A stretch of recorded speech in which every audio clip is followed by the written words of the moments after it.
ابھی 2-4 دن پہلے عیسائی آئے یہاں, الحمدللہ اسلام قبول کیا انہوں نے.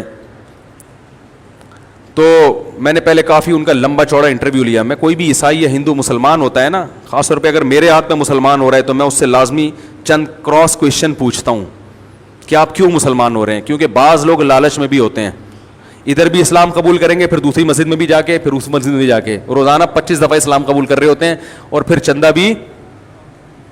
ایسے کئی کیسز پکڑے گئے ہیں. تو میں کراس کویشچن بہت پوچھتا ہوں کیوں, اور ان کو مایوس کر دیتا ہوں کہ ہم کوئی تعاون نہیں کریں گے. تو میں نے ذرا مضبوط لہجے میں بات کی, اور پھر میں نے کہا ان سے معذرت کر لوں گا میں بعد میں, پہلے پہچانو تو کون ہے. تو الحمدللہ پتہ چلا کہ مخلص آدمی ہیں, شاید ابھی بیان سننے آئے ہوئے بھی ہوں. اگر ہیں تو بھائی ہاتھ کھڑا کریں ذرا. کہاں گئے؟ تو نہیں ہے میرے, تو یا شرما رہے ہوں گے ممکن ہے, واللہ عالم. تو میں نے ان سے ایک بات کہی, مجھے پتا تھا وہ مخلص آدمی ہے, اس کا الحمدللہ میں نے اندازہ ہو گیا, پھر کلمہ ولمہ پڑھا انہوں نے الحمدللہ. تو میں نے ان سے کہا, وہ کہنے لگے میری صرف ایک ضرورت ہے, میری صرف ایک ضرورت. ہوتا ہے نا کہ مجھے پیسے چاہیے, مجھے یہ, کہہ رہے ہیں مجھے ریئل اسلام چاہیے.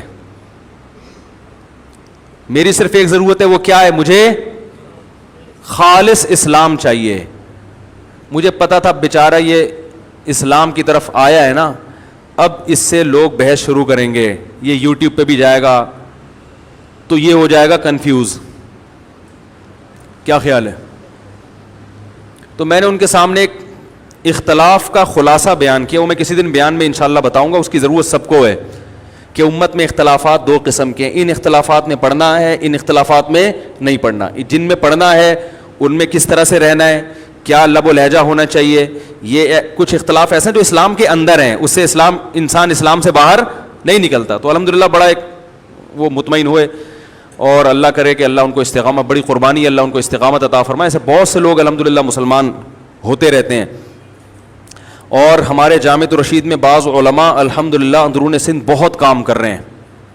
انہوں نے اندرون سندھ جامعہ کے بعض علماء نے اندرون سندھ اپنے خرچے پہ, اللہ نے ان کو پیسہ بھی دیا ہے, اندرون سندھ اپنے خرچے پہ بڑے بڑے ادارے بنائے ہوئے ہیں, جن میں ہندوؤں کی جو سب سے نیچ قوم ہے نا, جو نیچ تو کوئی نہیں ہوتا لیکن جو ہندوؤں میں سمجھی جاتی ہے, جو ہاری اور کسان جن کو سودی قرضوں میں جکڑا ہوا ہے, ان لوگوں کو, جو بالکل قوم کے پست ترین لوگ ہیں جن کی طرف کوئی جاتا نہیں ہے, ان میں سینکڑوں کو مسلمان کر چکے الحمدللہ.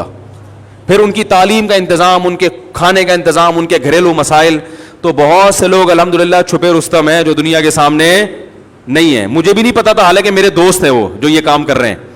تو ایک دفعہ میرا اندرون سندھ جانا ہوا کسی کام کے سلسلے میں, تو میں نے وہ ادارے اپنی آنکھوں سے, مجھے پتا چلا کہ یہ اتنا کام کر رہے ہیں ماشاءاللہ. تو بہت لوگ ہیں غیر مسلموں میں بڑا چھپا ہوا کام کر رہے ہیں, اور وہ اخلاص کے ساتھ دنیا کے سامنے ظاہر نہیں کرتے. تو اللہ تعالیٰ ان لوگوں کے علم میں, عمر میں برکت عطا فرمائے. اور اصل کام